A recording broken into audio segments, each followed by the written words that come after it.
And the reason for it is, Paul does this in his prison epistles. He spends the first couple of chapters and he lays the foundation. The foundation is doctrine. Okay? It's always doctrine. You have to know what you have in Jesus Christ, and you have to know what salvation has done for you before you can act on it and apply it in any way, shape, or form to your life. But in Colossians chapter 3, it's the turning point of the book. So he spent the first two chapters laying the foundation and the doctrine for what he's getting ready to pour out. And I really like this, because this is the start of the practical application. How do I flesh this out? This is the rubber meets the road. This is how does this change my life and influence people for Jesus Christ. Paul just finished up in chapter 2, and he has been warning about the dangers of things that are religious. Enticing words, philosophy, legality, mysticism, aestheticism. And now he's going to show us what we should be pursuing. Rather than following these things which make us feel better or give us a form of godliness but deny the power thereof, how do we practically live as a Christian? And so in the next little bit here, he's going to give us 10 milestones, or if you want to look at it this way, and some of you kids will probably cringe, but this is a 10-question test. How are we doing in practically applying this in our Christian life? Now, before we move into these 10 things, I want to look at 2 verses, and I want to read them side by side. Okay? Chapter 2, verse 12, and chapter 3, verse 1. And if we took out everything that was in the mid-operation of God, who hath raised him from the dead. Now jump to chapter 3, verse 1, as if they were smushed together. If ye then be risen with Christ, seek those things which are above, where Christ sitteth on the right hand of God. Now, I thought this morning about reading the whole of chapter 3, because it all goes together and there's so much good stuff here. We're only getting through 4 verses this morning. All right? Of the 10 things, we're going to tackle 1, because we got hot dogs that are waiting, so you don't want to be here all day long, I don't think. Set your affections is what he's going to talk about here. And you see the argument that he used in chapter 2 when talking about why we don't follow these things. He's going to pick that argument back up again now and use it in here. So let's read just the first 4 verses, even though it's hard to stop after 4. We're going to discipline ourselves this morning, and that's what we're going to do. Okay? If ye then be risen with Christ, seek those things which are above, where Christ sitteth on the right hand of God. Set your affection on things above, not on things on the earth. For ye are dead, and your life is hid with Christ in God. When Christ, who is our life, shall appear, then shall ye also appear with him in glory. Let's bow for a word of prayer. Father, thank you for practicality of your word. Thank you that you chose to reveal yourself to us. Thank you that you chose to have a relationship with us. Thank you for sending your Son, Jesus Christ, to die on the cross of Calvary to make that relationship possible. No longer do we need to be estranged because of sin. No longer are we enslaved by sin and worldly thinking. But as we start digging into this passage this morning, help us to realize that we have been set free. Free to live as we ought to. Father, I pray that over the coming weeks as we look into this passage, that you would help us to realize we are left here on this earth for one reason, and that is to make a difference that will last for all eternity.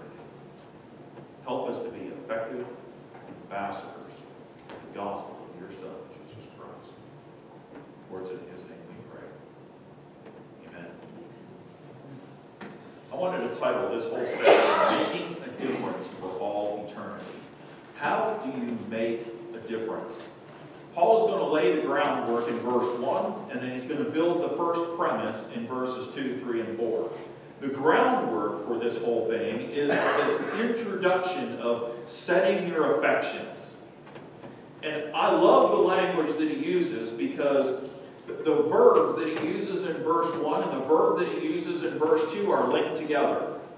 And so he lays the foundation, and then, if you've poured concrete, you don't want to pour concrete and then turn and pour concrete on top of it after it's cured. It won't meld together. But he pours the foundation, and then he puts the wall right on top of it, and it flows right into the other one. Okay? You can't separate it. He starts off, and he says, if ye then be risen with Christ. Now, in this foundation, it's important that you understand that if is a very important question, because he is not a question of your condition, but rather an argument because of your condition. Do you understand the difference between the two? He's not saying, well, if you are risen with Christ. He is saying, wait a second. We could substitute a better word in there, actually. Since. Since you are risen with Christ, then there ought to be some things that are characteristic of my life. If I'm risen with Christ, what does that look like? How do I live that out? What effect does it have on other people? The thing that I find really interesting about this is Paul is not questioning and hoping that you are a Christian. He is stating this in a verb case that mentions it as an accomplished fact. Because you are a Christian, you are risen with Christ. Therefore, it should be natural to seek those things which are above, where Christ sitteth on the right hand of God. Now, let's take it apart. What does it mean to be risen with Christ? Again, this verb, if ye then be is hooked with risen. So, in the context here, you can't separate the two. And what he is saying is, if you are together risen with Jesus Christ.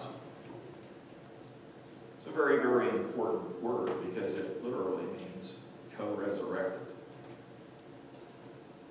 Paul is telling them, these guys are coming in here and they're trying to preach all this other stuff to you. And I just gave you this whole big long list of things that you need to be really careful that you avoid.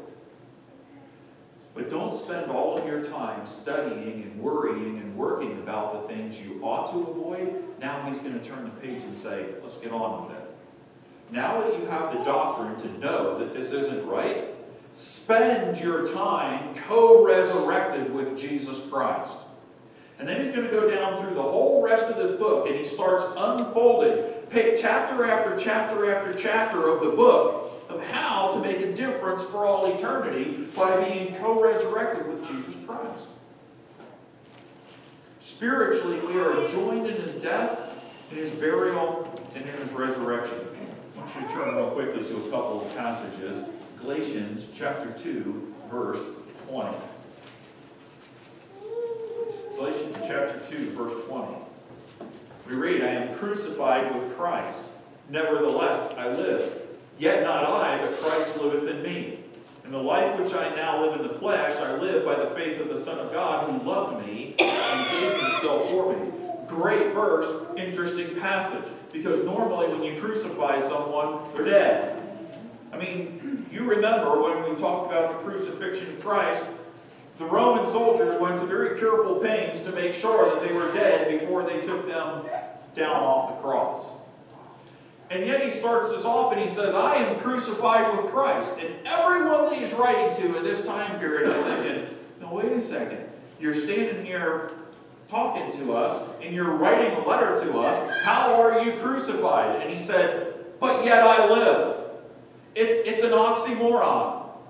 You have to be crucified in order to truly live. And the problem is, a lot of unsaved people are worried about what they're going to have to give up, what they're going to have to sacrifice if they trust Jesus Christ as their personal Savior. Paul's saying, you don't understand.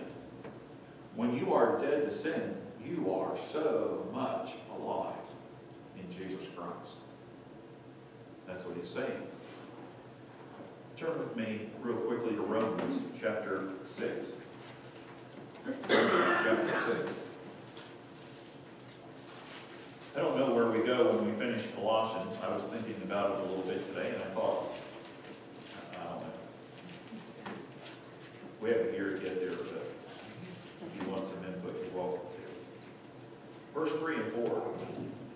Know ye not that so many of us were baptized into Jesus Christ, were baptized into his death? Therefore we are buried with him by baptism unto death, that like as Christ was raised up from the dead by the glory of the Father, even so we also should walk in newness of life. We symbolize this every time someone is baptized. Baptism has nothing to do with salvation. It's simply an outward sign of what actually happened. And what actually happened is they go under the water because they died, and then they are raised again to newness of life. That's the picture of something that happens to you spiritually, or has already happened to you. Now, same chapter, go down to verses 11 through 19. Likewise, good southern Paul was, reckon ye also yourselves to be dead indeed unto sin, but alive unto God through Jesus Christ our Lord. And that's what we're going to be talking about this morning. We died to sin, but now we are alive to God. Verse 12, let not sin therefore reign in your mortal body, that ye should obey it in the lust thereof. And next week, if we don't do Valentine's Day and talk about love, we're going to be talking about mortify, kill the sin in your life. Verse 13, neither yield ye your members as instruments of unrighteousness unto sin, but yield yourselves unto God as those that are alive from the dead, and your members as instruments of righteousness. You get this concept of dying to sin and rising to be able to live in Jesus Christ. We don't have the time this morning. He talks about it in Ephesians. We looked at it when we were there. Go back to Colossians chapter 3. In other words, what Paul is saying here is you have such a close, tight union with Jesus Christ. By his death, we become dead to sin. By his resurrection, we rise to spiritual life. And now he lives in heaven, and therefore we ought to fix our affection on the things that matter in heaven. See, when I was unsaved, I didn't care about heaven. I didn't care about Jesus Christ. All I cared about was Robbie. What matters to me now? What gratifies my flesh? What makes me look good in front of my friends? What's important in this world to people who seem to matter? And all those things affected my thinking. Because they affected my thinking, they also affected my attitude and my actions. And what Paul is saying here is, wait a second. You died with Jesus Christ to sin. You were raised to newness of life. So if you're raised to newness of life, why isn't our affection in heaven where the things of Jesus Christ matter? Why are our affections still stuck on earth? Why do we care what our friends think about us, earthly speaking? Why does power or prestige or money or whatever in the community seem like it's such a big deal, and the things that Jesus Christ holds dear don't seem to be a big deal? That's exactly the question that he is posing to us. If ye then be risen with Christ, seek. I love this word. See, the act of seeking depends on the set of the mind in verse 2. Did you notice that? You will not seek something that you are not determined to find. And in order to be determined to find it, you have to value it. So if you don't value it, you won't seek it. Jesus Christ dealt with his disciples, and he dealt with the multitude, and he taught a whole bunch of parables about this. And he did them like one right after the other, maybe sometime. Woman loses a coin. And the coin's in the house somewhere, but it's very valuable to her. It's her inheritance, and so she cleans the house and sweeps everything because she figures while she is cleaning the house and sweeping every nook and cranny and doing the dusting, certainly she will come across this coin. Great effort goes into finding it. He talks about the sheep. Shepherd has 99 sheep. Hey, can I just say that's a pretty good amount of sheep? I mean, I know that there were, it doesn't come close to Job's thousands and thousands. But for the average person living, in Israel that day, having 100 sheep was pretty good. I mean, you got some money there. He loses one of them. And he leaves the 99, and he puts forth great effort to find the one that is lost. You say, well, it doesn't make any sense. What if the wolves come in and start tearing up the 99 while you're gone looking for the one?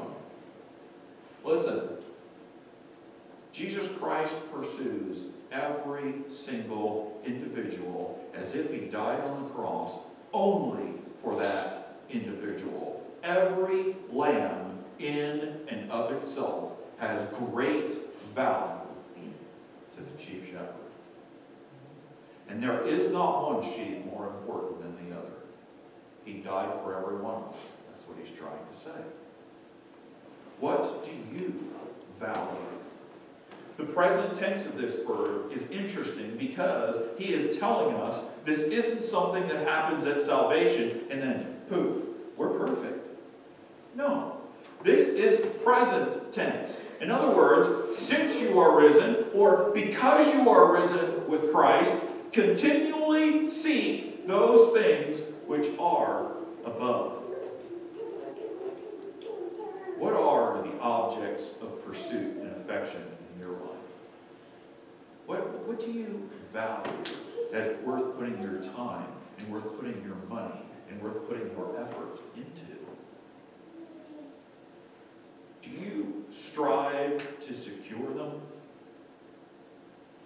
You see, what he is saying is, if you want to have an attitude and action of those things that value the things of Jesus Christ, it's not going to happen by accident. It's not like winning the lottery. I'll go to church on Sunday and I'll scratch off my little ticket. Maybe I win and I'll be a super Christian this week. If not, I'll come back next Sunday and scratch off my ticket again. It doesn't work that way. It's not like you scratch off your ticket and you now have financial success. No. This is something that you have to strive to secure. And you have to continually do it. You have to do it over and over and over and over again. What are we supposed to be putting much effort and energy into? Those things which are above. Have you ever asked yourself this question?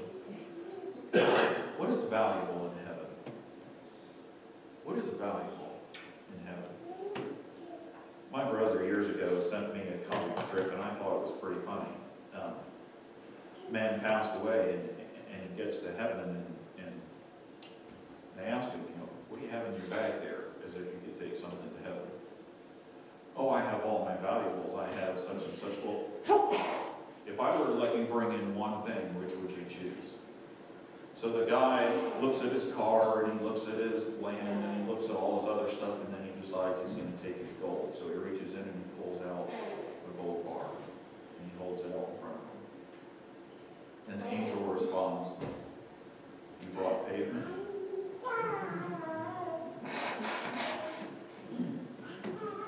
You spent your whole life on earth to bring pavement to heaven? I personally think God has a sense of humor. And down here, he gave us gold, and it's rare enough, that we spend a great amount of effort to try and mine it, and we wear it for our jewelry, and our whole money system used to be based on it years and years ago, and so it's kind of foremost in our thinking. But I think because of that, we forget that heaven has a completely different value system than we do. And so God says, listen, I'll take the purest, cleanest, brightest gold you have ever seen that you couldn't even hope to refine on earth, and I'm going to make it our blacktop. Just walk on it. Because in light of eternity, that's what its real importance is. You walk on it. How long do you think it's going to take before you get over the gold and the pearls and the beautiful stones that adorn the gates and the walls of heaven? When I read about them, I think, man, heaven is such a beautiful place.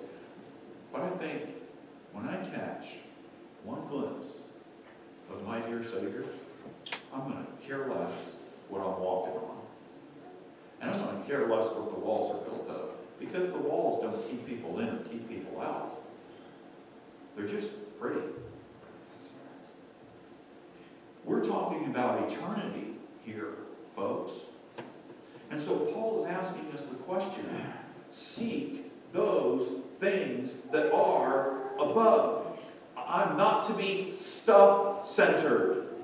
It's not going to be about the gold streets. It's not going to be about God's throne. It's not going to be about His position. It's not going to be about His power. The angels don't fly around heaven crying, omnipotent, omnipotent, omnipotent, my God is strong.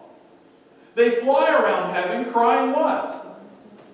Holy, holy, holy. You know why? Because it's more important to Him to be holy than it is to be powerful. Power without holiness corrupts. It's all about being Christ-centered. Look at verse 2. He gives us a responsibility. Set your affection on things above, not on things on the earth. This is a constant state of action. It is the present imperative tense, just like seek. So he's using the same grammar in verse 1 and the same grammar in verse 2, and he's linking these two words together. And he says, because you were risen with Christ, continually put effort into seeking those things which are above. And by the way, in order for you to do that, you are going to have to continually set your affections on things above. This is a persistence that ignores opposition. It ignores peer pressure. It ignores ridicule. I was reading in some commentaries this week about some individuals.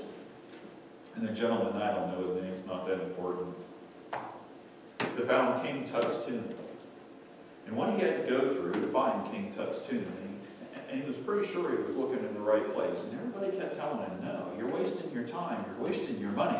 And he kept digging, and he kept looking, and he kept looking. And setback after setback after setback. And he's digging through all this junk, and they kept saying, listen, there's a really good reason why. You can pick wood up off the top of the ground, but you have to dig for gold. The man wanted to find King Tut's tomb, and it required a great deal of effort and persistence until finally he broke through and he found it. Can I suggest to you folks that if he had quit one day earlier, no one would even know his name, nor care, right? And all of those treasures and all of that history would still remain uncovered, waiting for somebody with the persistence to dig. Can I suggest to you that Jesus Christ is full of treasure, He is full of history, and He is full of knowledge and wisdom that can be applied in this world, and He is just waiting for folks who are willing to dig. I like this word, affection. We think of it as love. I love that girl. She makes my heart beat. But that's not this term. This isn't a Valentine's Day term. Set your thinking. This word literally means to think of. So Paul is saying, set what you think of on things above. Now let me give you a practical illustration of this. Are you ready? I was in the Boy Scouts when I was growing up, and I quit because a Boy Scout is supposed to be clean and pure and reverent. And I used to stand there once a week with my hand raised and pledged that I was going to do all those things. And then one day we went on a camping trip down to Delaware, and the scoutmaster hid some bottles of wine in sleeping bags of some of the boys. Needless to say, glass bottle broke while we were traveling down to Delaware, and so the whole tent reeked of it, and the clothing reeked of it, and we went out that night to get clams to make our dinner, and took a six-pack with him while I was out there. And I quit. A couple of months from being an Eagle Scout.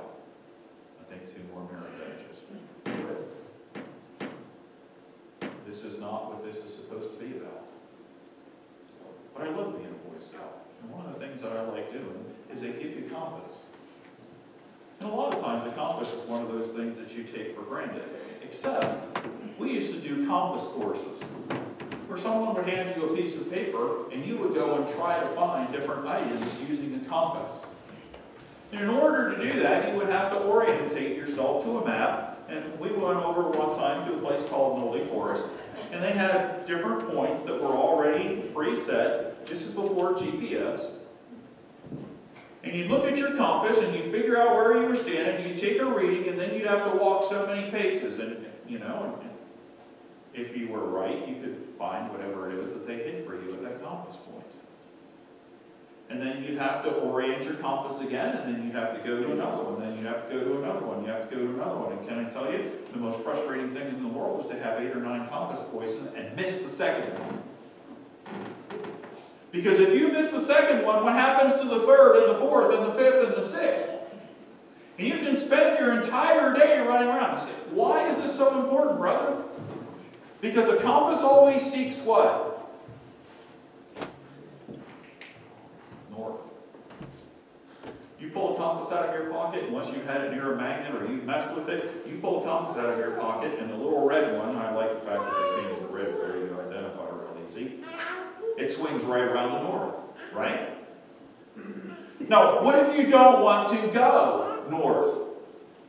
Before you can use a compass, you still have to do what? You have to seek north. Because until you seek north, you can't set the compass. The compass is wrong unless the needle is pointing north. So you set the needle down and you say, well, I'm supposed to go at so many degrees, and so you can turn your little bezel thing on top, and you find out where you're supposed to be, and you find the point you're looking at. Okay, this is where I'm going. I have to go 25 yards. And so you start marching it off 25 yards in this direction. Now I want to use the compass again. Very first thing I can do before I go anywhere is I have to seek north. Do you understand the concept?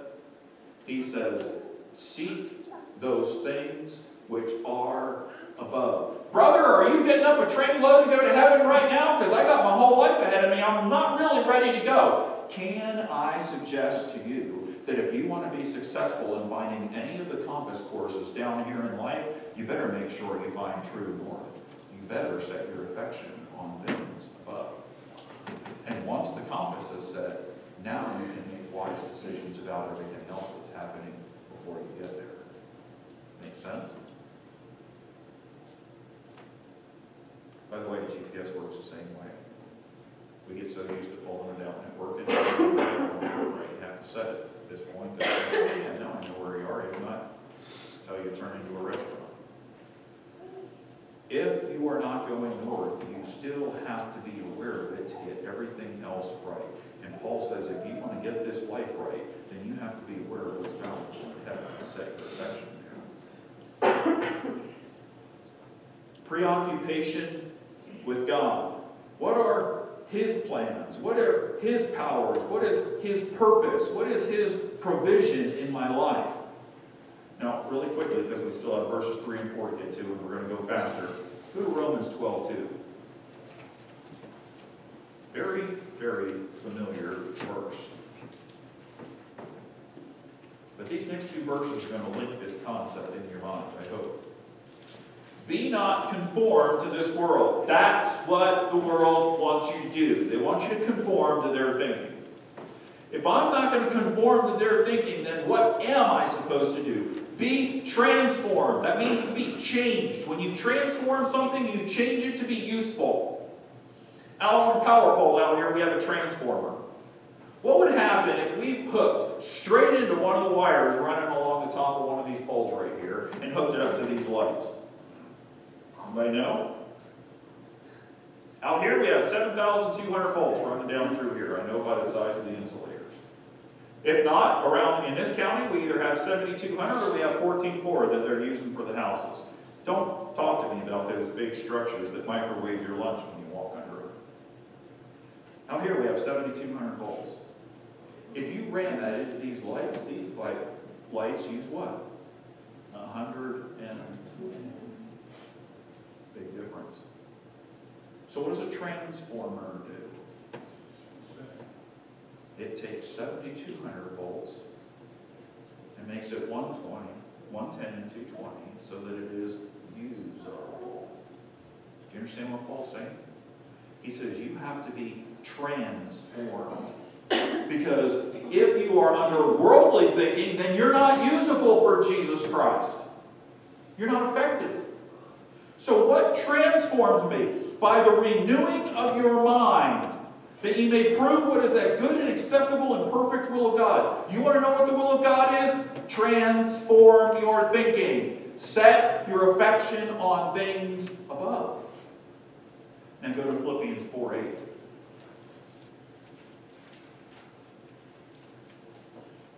I use this verse all the time in my personal life.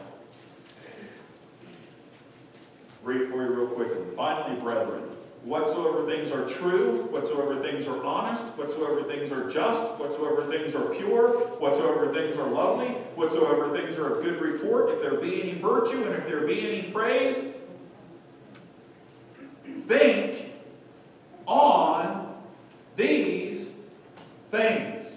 You say, I don't have any peace in my life. Start thinking about the right stuff.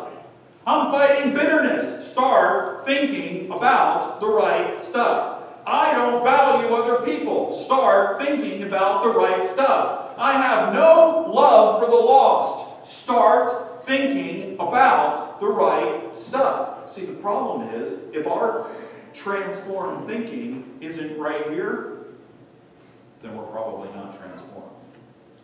And if we're not transformed, then we're not usable for Jesus Christ. So here we are, puttering along, getting frustrated, wondering why stuff doesn't happen in our life. Maybe it's because we never realized that we were crucified with Christ.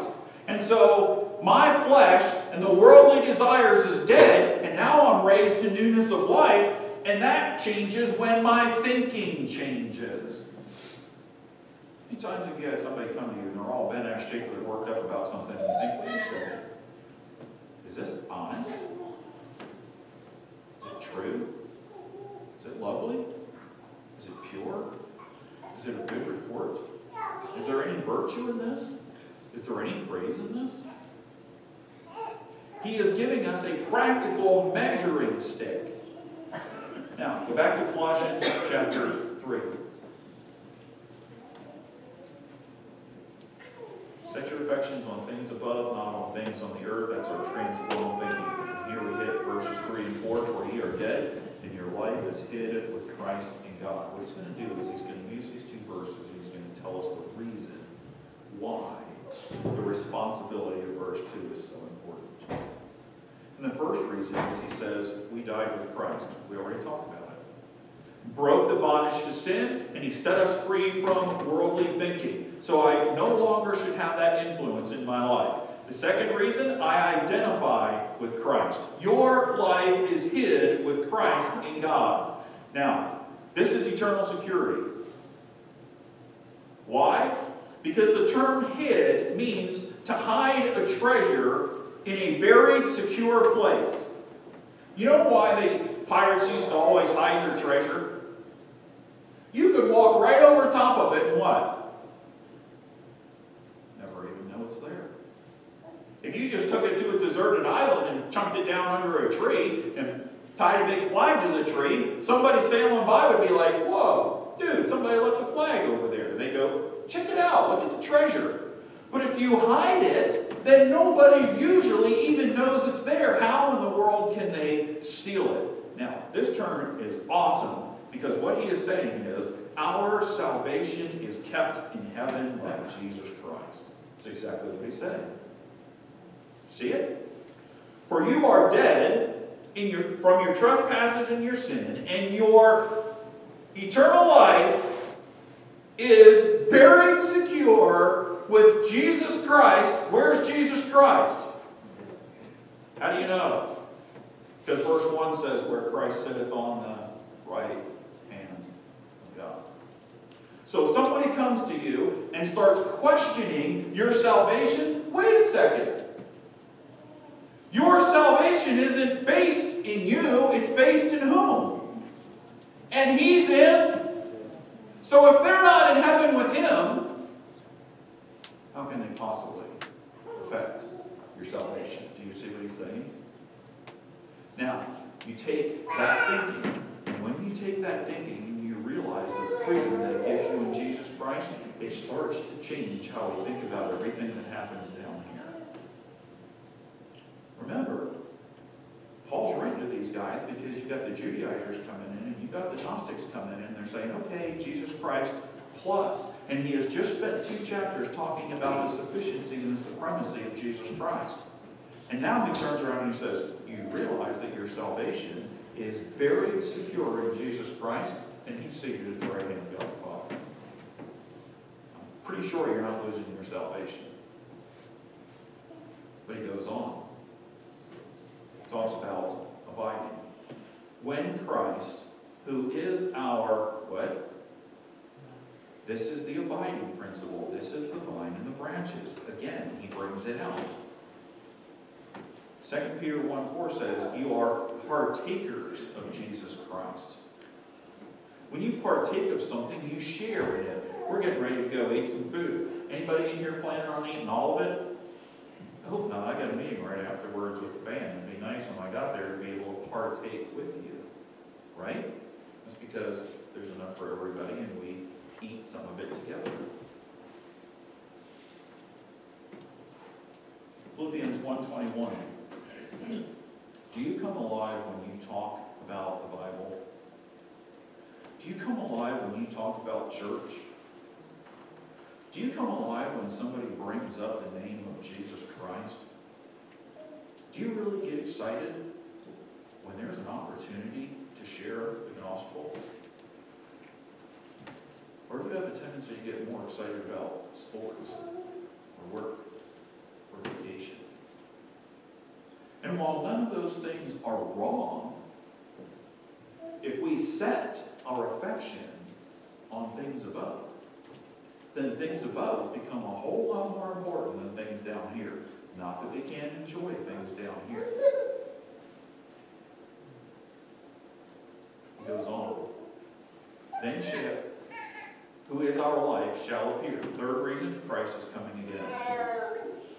And then the fourth reason, he follows right on it, then ye shall also appear with him in glory.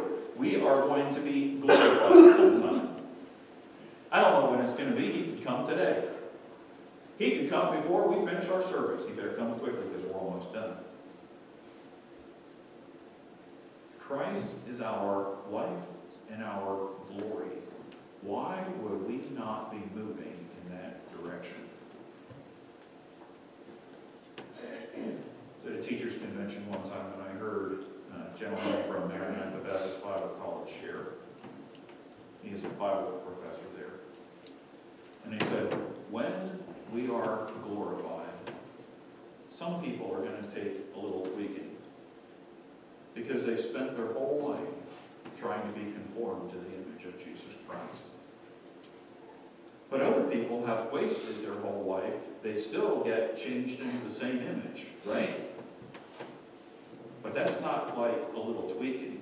That's like a makeover. Listen, I'm never going to be perfect. But there's nothing that prevents me from trying to be. Set continually your thinking on things above, where Jesus Christ is seated at the right hand of God the Father. When Jesus Christ and the Father talk, what do you suppose they talk about? What do you suppose they value? What do they suppose they are trying to accomplish? How wonderful would it be if I talked about those things, valued those things, and tried to